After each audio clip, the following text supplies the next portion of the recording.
Bom dia, tarde, noite ou madrugada, a hora que for. Sou Stamato, Torneiro do Abismo, e quero falar como a série Mandaloriano introduz personagens de forma marcante no primeiro episódio. Eu assisti ontem no episódio, e como eu também já fiz um vídeo sobre o primeiro episódio do Witcher também, como que o Witcher introduz a história de forma que já te contagia logo de cara, eu quero falar também do Mandaloriano, mas agora sobre é, como que eles fizeram pra fazer assim até alguns personagens que são menores serem tão carismáticos. Então a série ela promete ter esses personagens bem pegajosos assim, que a gente quer ver mais deles, quer conhecer melhor eles. E eu notei uma coisa que foi muito bacana, então eu quero esmiuçar como que nós podemos usar isso em qualquer tipo de história, seja ela audiovisual, seja ela literária, seja o que for. Então, vê esse vídeo até o final. Se você achar que esse vídeo merece seu joinha, dá aquele like. Se achar que o conteúdo do canal merece sua atenção, clica no se inscrever. Mas vamos primeiro colocar aqui o conteúdo para ver se merece, né? Então, o que eu reparei no Mandaloriano é que tem dois personagens que são menores. Eles não vão continuar na história, mas eles têm assim um modo de falar muito específico. Então, eles um deles, ele fica falando assim, e tenho dito. Ele termina uma frase e tenho dito. E ele ajuda o Mandaloriano, assim, num momento muito específico. E é bem nítido, assim, que ele pertence àquele planeta, que ele não vai sair daquele planeta. Então você já sabe que ele não continua na história. Mas ele, mesmo assim, marca presença pelo modo dele de falar. Você não sabe se ele fala daquele jeito por causa da raça dele, por causa de alguma fé dele. E não importa. O que importa é ele é daquele jeito e ele marca a presença dele daquele jeito. O outro personagem tem uma linguagem bem mais sistemática. E ele fala, uma coisa que eu reparei, que ele fala aceitável, acceptable, que é em inglês. Não sei pronunciar muito bem, tá? Repara não. Então, ele fala assim, aceitável. Até na legenda tava, tipo, aceito, mas eu acho que o que ele mesmo dizia era isso, sabe? Aceitável. E o Mandaloriano fala com ele e ele, aceitável. E aí, agia, sabe? Então, esses dois personagens têm uma linguagem muito específica. Eu falo mais eu inclusive escrevi sobre escrever diálogos na revista do Mochileiro do Multiverso Magazine, que não está no ar ainda. Se você está vendo esse vídeo ao longo de 2020, já deve estar no ar, mas nesse momento agora, em janeiro, a revista não está pronta ainda. Mas eu falo mais em como escrever diálogos nessa revista, nos artigos. Mas o Mandaloriano manda muito bem. Assim, eles também têm um visual muito característico, mas isso já era de se esperar, considerando que é uma série de Star Wars. Então, o Mandaloriano, que é a principal, tem que se destacar, tanto quanto o Geralt, também do Witcher, também tem um design único. O Mandaloriano tem também um design único, mas Star Wars pede mais, assim, faces multicoloridas, né? Tem que ter, tem que ser bem caricato, cada planeta, cada povo, tudo isso tem que ser bem nítido. Então eles também têm visual muito bem trabalhado, mas eles têm a fala também. Esses dois em específico têm um modo de falar que ficou bem interessante, e isso ajudou muito a dar uma identidade própria para esse personagem. Eu acho que eles não vão ficar ao longo da série, né? Eu acho que eles não vão retornar, não espero que eles retornem ao longo da história, mas mesmo assim, eles já marcaram presença, já mostra que a série sabe dar uma identidade própria para cada um no seu elenco. E isso é feito também na literatura e em outros meios, de forma que não se limita apenas ao diálogo, porque o audiovisual depende muito disso, da imagem e do audiovisual. Na literatura, você pode trabalhar com qualquer sentido.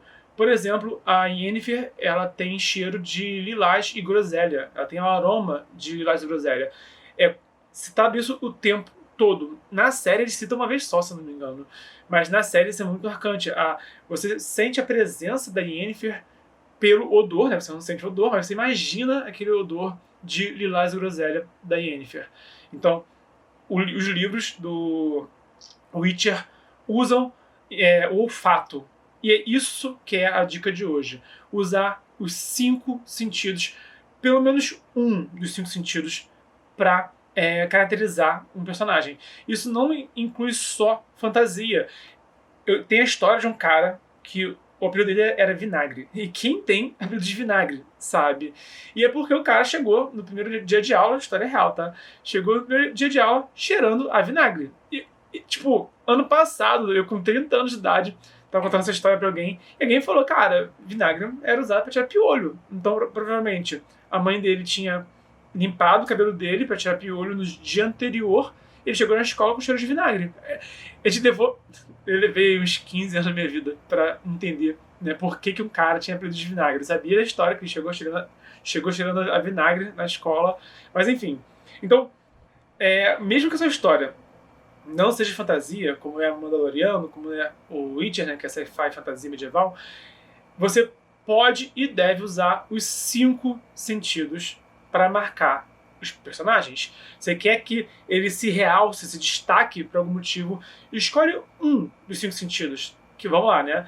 Bom, paladar é mais difícil, mas pode ser, por exemplo, um hábito alimentar do personagem, né? A primeira coisa que eu pensei aqui, não tinha pensado nessa questão, né? Mas paladar, ou o personagem cozinha, né? Ou ele tem um vício de comer doce, né? O L do Death Note está sempre comendo doce, por exemplo, é uma das coisas que marcam ele, sabe? É o paladar dele, está sempre lá comendo todo tipo de besteira, né?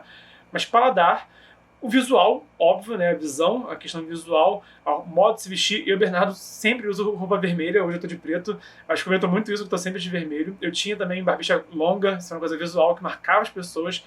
E eu penso muito nisso, eu como escritor penso em ter também uma presença que chame, que marque a atenção das pessoas. Eu não que chame atenção, não sou um papagaio, mas que marque a atenção das pessoas. Então, uma característica visual, por exemplo, o Warren Drake, do Daniel Caldela, do Crânio Corvo e o Terceiro Deus, ele é cinza. Ele usa armadura cinza, ele tem a barba cinza, o cabelo cinza, ele já é grisalho já. Então você vê ele como um cara cinzento em todos os sentidos. Então é um exemplo de como isso foi usado na literatura. Mas também pode ser de qualquer forma visual, uma tatuagem característica, os olhos, né, de repente de uma cor exótica demais, né, enfim, dá um aspecto visual para o personagem.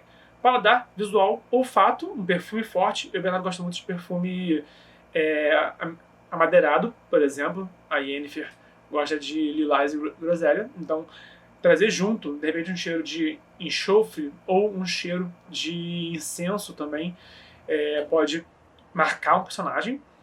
Questão do áudio também, né? Questão auditiva.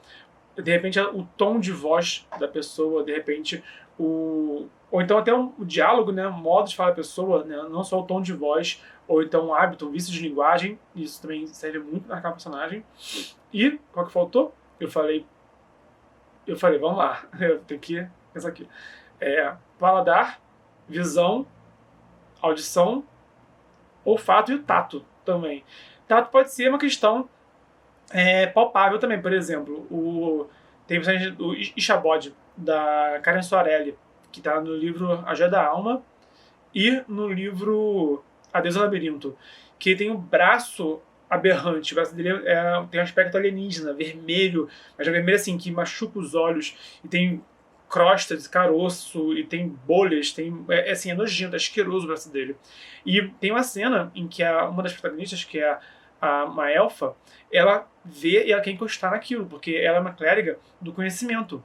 Ela se dedica ao conhecimento. Então, para ela, alguém assim tão diferente não é repulsivo. É alguém que despertou o interesse dela pelo conhecimento que ele pode trazer com ele. E ele também é mago, e ele é clériga, então os dois usam magia, cada um de forma diferente. Então rola essa conexão entre eles. E ela pede para encostar no braço dele. Então isso também é um aspecto que marca esse personagem. O visual dele é repulsivo, mas também o tato dele. Então, alguém pode ter a mão áspera ou ter a mão quente. A gente ouve muito assim, geralmente é mulher que tem a pele delicada, macia, mas a ideia é realmente sair desse óbvio, sabe? De repente é o excesso de pelo no personagem, de repente... Pensa, por exemplo, ainda voltando a Star Wars, como é que seria, por exemplo, encostar num droid, por exemplo? Porque o droid ele vai ter uma temperatura mais fria, se tiver, né, no ambiente frio, ou mais quente, se tiver no ambiente quente, porque ele é de metal, então ele vai estar sempre expelindo aquele calor. aquela temperatura ambiente, né? Ou calor ou frio. E ele vai ter sempre aquele toque rígido do metal. Por outro lado, o Chewbacca é totalmente orgânico, porque ele é todo peludo. Então, trabalhar esse tipo de contraste, a literatura poderia, inclusive, realçar o contraste entre os droids e o Chewbacca. Por exemplo, na hora que o Luke está ali conhecendo, o Luke Skywalker está conhecendo aquele elenco, ele poderia falar das impressões dele, daqueles novos personagens que naquele momento, né, no começo da história, eram todos novos para ele, por exemplo, né? Então, o tato também pode ser muito específico, até mesmo o tato da roupa que a pessoa usa, né? De repente a pessoa gosta de usar uma roupa de um tecido muito específico, sabe? Ou então, enfim, cara, pensa no tipo de tato, né, ou qualquer coisa dos 5 sentidos. Eu acho que ficaria mais interessante escolher um dos 5 sentidos por personagem. Tenta fazer isso. Cria dever de casa de hoje, né? Exercício aqui, sugestão de exercício. Cria 5 personagens diferentes que estejam interligados entre eles e cada um deles vai ter um atributo muito característico ligado a um dos 5 sentidos. Faz isso, né? Essa que é a dica de hoje para você exercitar. Repetindo, cria um elenco, tá, de uma história só, com pelo menos 5 personagens e cada um deles tem que ter um atributo de destaque interligado a um dos 5 sentidos. Se você já escreve uma história, pensa nisso. Como que você poderia, se couber, né, realçar um personagem seu, que já está aí na sua história, mas realçar ele, trazer mais um atributo de destaque nele para ficar marcado no leitor que esteja ligado aos 5 sentidos e, se possível, foge do óbvio. Porque personagem com cabelo, né, muito bonito, com olho muito bonito, já é bem óbvio. Exemplo, voltando, a Yennefer. A Yennefer, ela tem olho púrpura, mas ele não fica só focando no olho púrpura. Fala muito do cheiro dela, do odor dela. Eu acho que no livro, a presença dela é marcada mais pelo odor do que pelos olhos púrpura. Então, olho diferente, cabelo diferente, orelha diferente, até cor de pele diferente, dependendo do tipo de história que você está criando, já não impressiona mais. Recomendo fortemente que você tenha outro atributo além desse óbvio. Por hoje é isso. Se você quer aprender mais sobre criar personagens, inclusive, tem o curso de escrita criativa da Epic School, tá aqui no link na descrição, clica ali, lá ensina sobre criar personagens, criar cenários, criar narrativas e ensina também sobre o mercado editorial. Então é um conteúdo bem mais aprofundado e vale bastante a pena, tá bom? Se você gostou do vídeo, dá o joinha. Se acha que merece ser compartilhado nas redes sociais, se tem algum amigo seu ou amiga sua ou qualquer pessoa que você conheça que possa se beneficiar, manda o link para essa pessoa também, para a gente expandir esse diálogo e comenta qualquer sugestão, qualquer dúvida, qualquer crítica, qualquer dica. Vamos abrir esse diálogo e, se o conteúdo merece também sua atenção, se inscreve no canal e ativa o sininho. Por hoje é isso e valeu!